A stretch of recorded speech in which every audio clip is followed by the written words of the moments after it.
The winds of the open plains howled through the sparse trees, carrying with them the bitter scent of wild sage and dust. The sky above stretched wide and unbroken, a dome of pale blue stretching out over the land. In the distance, a lone figure stood on the porch of a weathered farmhouse, squinting into the horizon. That was where she had arrived, a solitary woman who had come all the way from the east, eager for a fresh start. Her name was Maggie, a settler girl of considerable size. Her cheeks were round, her arms strong from working the land, and her body, while ample, was full of life. She had never cared much for what people thought of her. What she could do, she did well, especially when it came to cooking. She had been told that life in the West could be hard for a woman, especially one of her size. People spoke in whispers about women needing to be delicate or small, but Maggie had always been more concerned with surviving, and cook as she could certainly do that better than most. Maggie had only been on the road for a few weeks,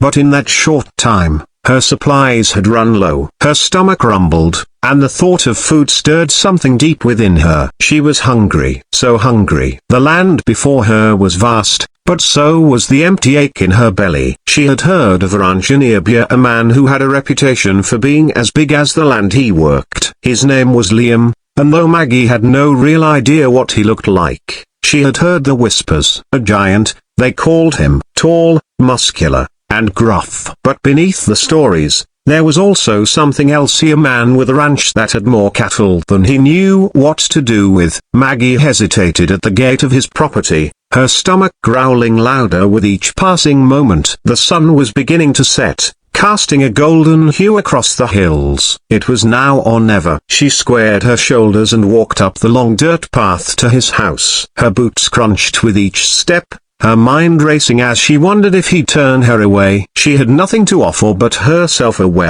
herself and her cooking. When she reached the porch, she knocked twice, the sound of her fist against the wood echoing in the quiet evening. The door creaked open, and there he stood. Liam was everything she had imagined: tall, broad, with the kind of strength that could bend steel. His face was rugged, the kind of face that looked like it had been carved by the elements. His clothes were simple but well worn, dust clinging to his boots. He was a man who had spent his life working the land, and the land had marked him. His eyes, dark and piercing, fell on Maggie with the coolness of someone who didn't expect visitors. "Can I help you?"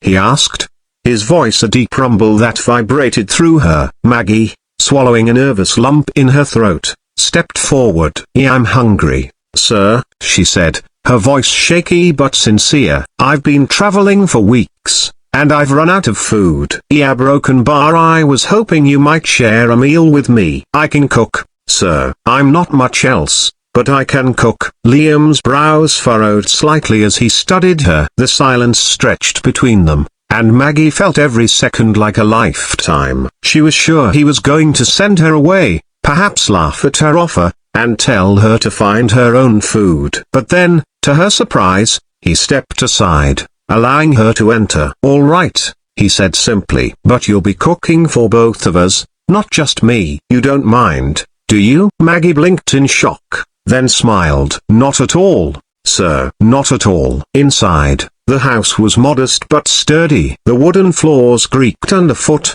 and the scent of pine mixed with the earthy smell of leather and wood. A large fireplace dominated one wall, and a sturdy table stood in the center of the room. The kitchen area was simple, but Maggie could tell that it had seen a fair share of meals. Liam settled into a chair near the fire, stretching his long legs out in front of him as Maggie got to work. She pulled out a cast-iron pot from her bag, along with a few ingredients that she had managed to scrounge up during her travels: some dried beans, a bit of salted pork, and a handful of herbs she had gathered along the way.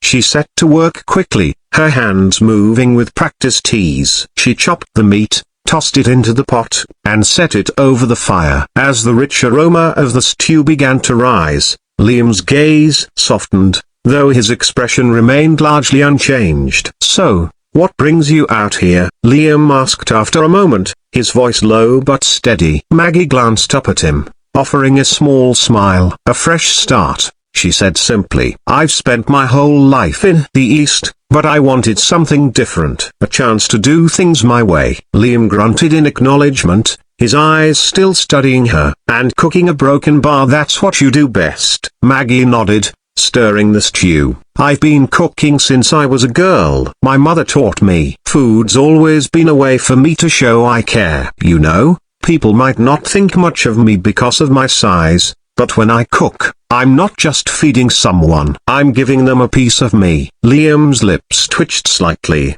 though he said nothing in response. He wasn't the type to open up easily. But Maggie noticed that the way he watched her, the way his eyes softened as the stew bubbled, spoke volumes. He might be a giant in size, but she could see the quiet respect in him. When the meal was finally ready, Maggie ladled the thick, hearty stew into 2 bowls. She set one in front of Liam and took a seat across from him. They ate in silence for a few moments, the only sound the crackling of the fire. "This is good," Liam finally said, his deep voice breaking the quiet. Maggie smiled, her heart swelling with pride. "I'm glad you think so." He nodded again, his gaze shifting to her with an intensity that was both unexpected and comforting. "You're right, you can cook. This is better than anything I've had in months." The praise, simple though it was, filled her with warmth. She hadn't expected much, but here was this giant of a man who could probably survive on his own in the wilderness for weeks, acknowledging her skill. For the first time in a long while, Maggie didn't feel out of place. Her size, which had often made her feel like an outsider, didn't matter here. Liam had seen past that, focusing only on what mattered to her heart, and the food she could give. When the meal was finished, Liam sat back in his chair, stretching again. "I have a spare room," he said. "If you're planning on staying for the night." Maggie blinked in surprise, then nodded gratefully. "Thank you, sir. I appreciate it." "You're welcome," Liam replied, his voice steady as ever. "But tomorrow, we'll need to work. A ranch this big doesn't run itself." Maggie's eyes sparkled with a mix of excitement and gratitude. "I'm ready for that," she said, a new sense of purpose filling her. "I'm ready to work." And so, Maggie's new life began. In the heart of the vast, open land, she found not just food to feed the body, but a place to feed her spirit. Liam, the giant rancher, had offered her a meal, but what she had found in return was so much more. A chance to belong, a chance to thrive, and a place where the size of her heart mattered far more than the size of her body.